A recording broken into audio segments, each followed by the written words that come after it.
Hello! Nag-promise nga pala ako na magpapakita ako sa inyo ng something na tungkol sa keyboards. Bale, nag-keyboards din kasi ako sa Moonspeak. Tapos, merong mga kinakapa-kapawang kanta. So, pakita ko lang sa inyo yung usual setup ko. Well, kung may kinakapa.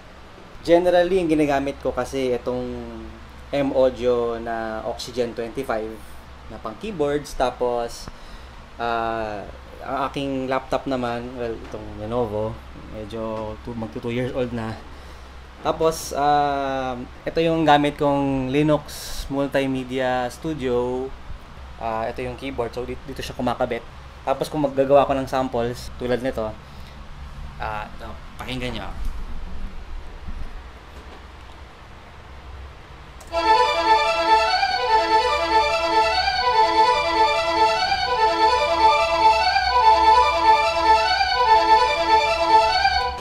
Ayan, kinakapa ko kasi isang kanta. Tapos, ito yung keyboard ko.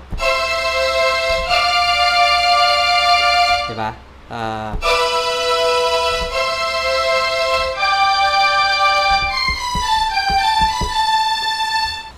Ayun.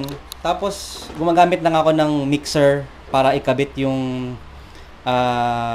external ng house speakers.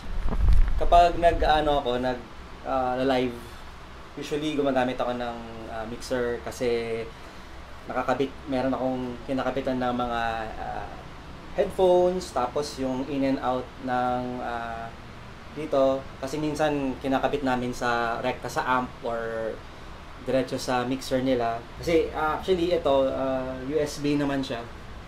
So kinakabit ko dun sa laptop. Meron na siyang interface para diretso dito. Ito yung sound card ko. Diba? Yamaha AG03. Yan. Yan lang. So, ayan ang setup ko pag tumutugtog kami ng may keyboards ako. Hihi. Ayun, see you next time!